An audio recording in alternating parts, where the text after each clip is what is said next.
BrahMos was the primary weapon used, mainly air-launched BrahMos, which were launched from our Sukhoi Mark 1A from Sukhoi Mk1 platform.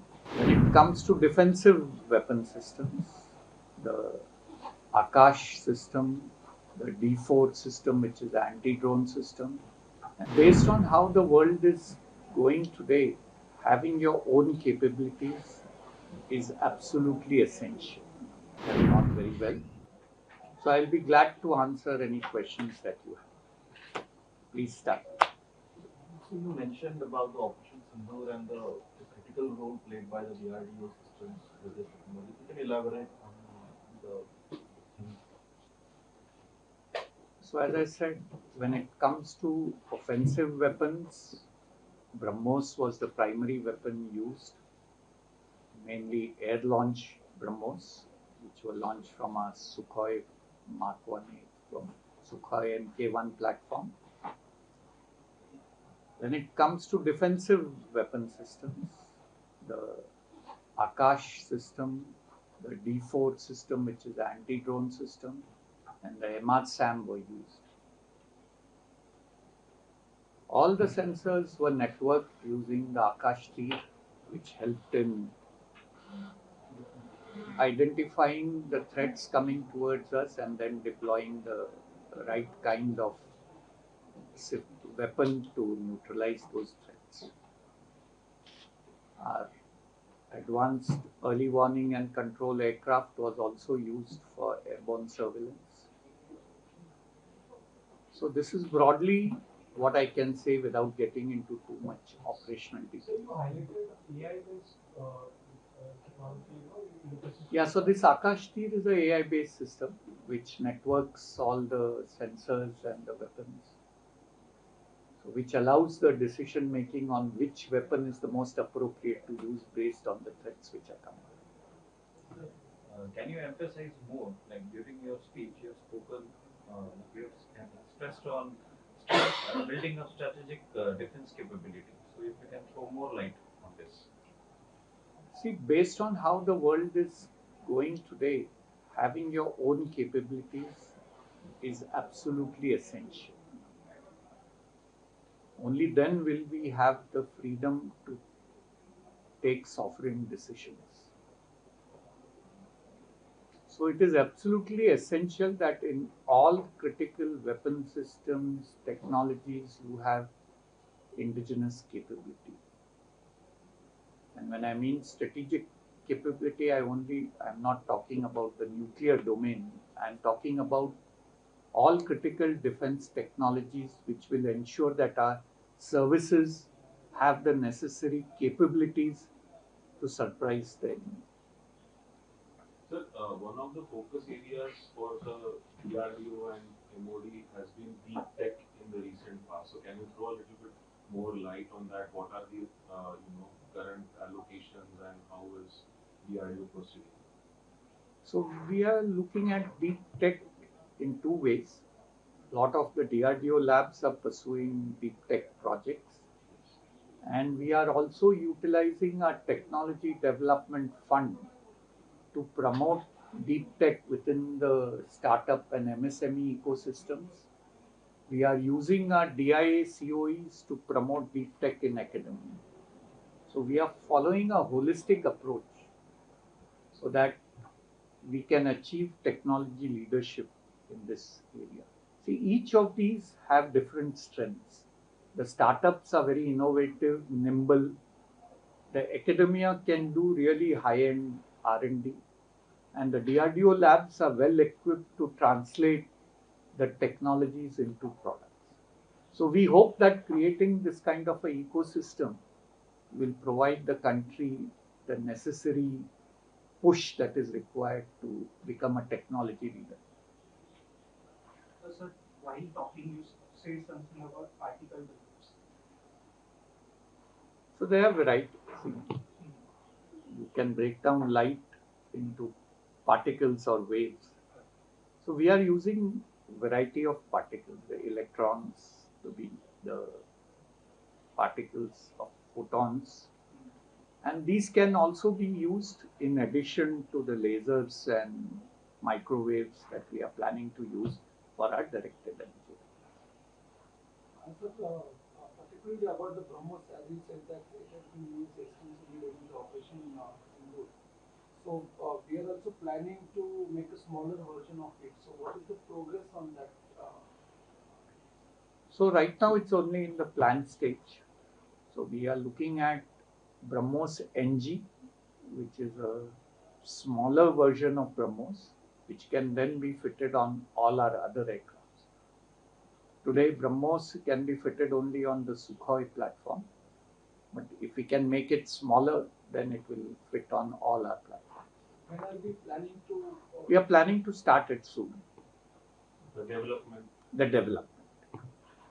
And same is the case with light times at the Jora. So light tank is in a much more advanced state.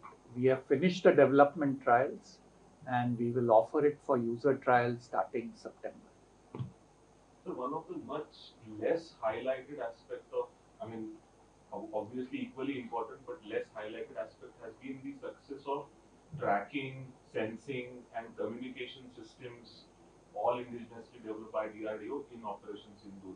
So can you throw a little bit more light on that? Yeah, so a lot of our radars were very effective. The D4 system also has a radar. There are radars all over our borders. I can't say where and what do they do, but the radars have performed exceedingly well. Our EW systems have performed exceedingly well. The D4 system also has a EW system, but we have dedicated EW systems which are inducted in all three of our services. Those also have done well.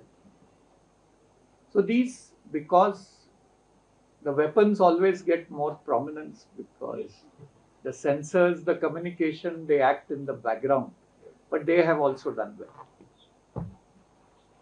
And sir, we have used just for 400 extensively in some of the sectors. So are we looking at the Akash Tir also to have that kind of capacity? See, Akash Tir is a network. S400 consists also of the radar and the missile system. So they are two different things. Akash Tir just connects all our weapons and sensors together and gives it a decision-making capability on which weapon to employ when, depending on the threat. So it's a AI-based system which, as you collect more data, it will keep improving. So, what about the defense exports post Operation Sindoor? So as I told in my, maybe not in this speech, in the morning speech which I had with the points, last year we did about 23,000 crores worth of defense exports.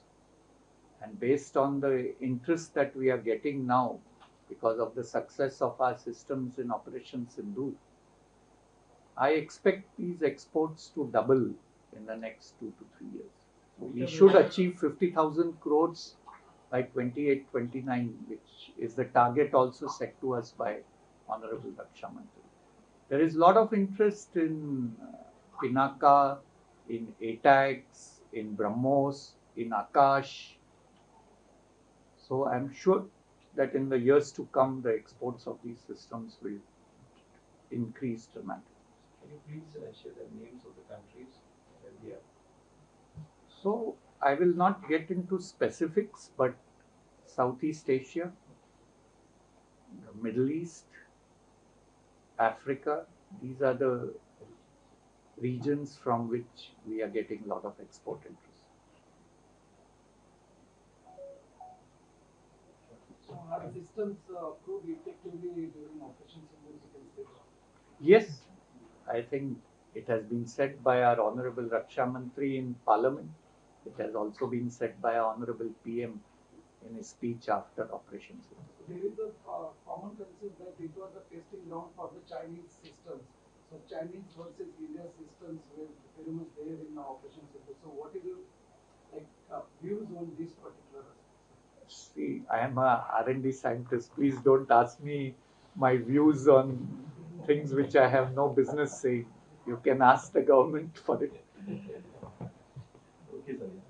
Sir Kaveri engine को लेकर काफी ये हो रहा है, तो जो demand देखिए, कावेरी इंजन हम लोगों ने जब डेवलपमेंट शुरू किया था उसका यूज एलसीए में होना था। एलसीए के लिए थ्रस्ट जो चाहिए वो अबाउट 84 किलो न्यूटन।